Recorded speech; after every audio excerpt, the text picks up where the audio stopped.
सुबह की पहली किरणों के साथ वे एक अद्भुत यात्रा पर निकल पड़े थे, इम्फाल से जंगल की ओर। चार दोस्तों और एक लड़की का एक समूह जो अपने दिल में रोमांच का आगाज लिए हुए था। कुछ ही देर में एक संकरी और कीचड़ भरी पगडंडी पर चलने लगे।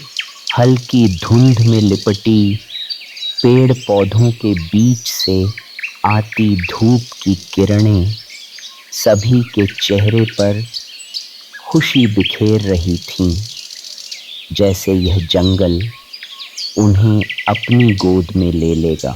जंगल की चौड़ी भुजाएं उन्हें गले लगाने के लिए तैयार थीं। जब वे एक छिपे हुए झरने के पास पहुंचे, लालचेम्बा ने सीधे जंगल की सैर के रोमांच में चिल्लाते हुए कहा, वाह, हम सच में इसे ढूंढ लाए।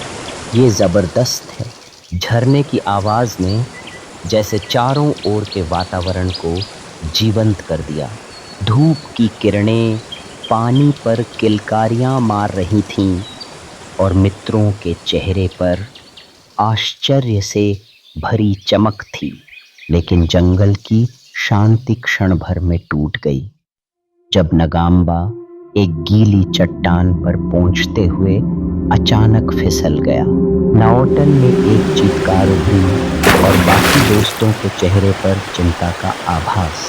झरने के शोर में उनके चीखने की आवाज़ें गूंजी। नगाम्बा की गिरावट ने उनके दिलों में हलचल मचा दी। जब नगाम्बा का शरीर चट्टान पर पड़ा रहा तो शोक के बादल चारों ओर फैले हुए थे। टॉमचा का चेहरा आंसुओं से भरा हुआ था और उसने तिलक भरे स्वर में कहा, ये सांस नहीं ले रहा, हमने इसे खो दिया। लेकिन आहनबी का स्वर गंभीर था, हमें समय नहीं है।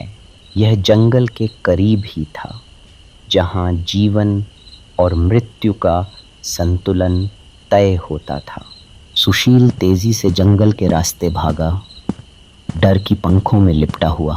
हर कदम में वह पत्तियों, कीचड़ और अंधकार का सामना कर रहा था। उसके भागने से जंगल की शांति में हलचल आ गई। वहीं नगाम्बा का शव चट्टान पर अकेला पड़ा रह गया।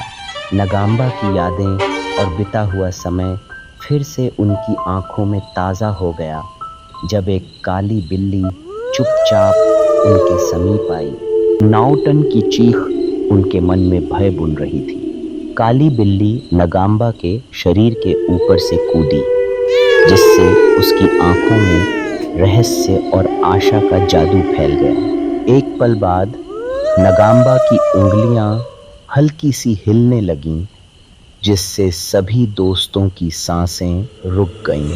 उनके लिए यह खबर थी, वह फिर से जीवित हो रहा था। जंगल ने उन्हें एक मौका दिया था।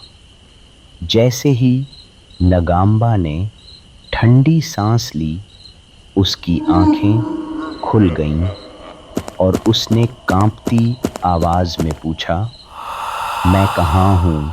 यह ऐसा था मानो उन्होंने मृत्यु से जीवन की जीत हासिल कर ली हो।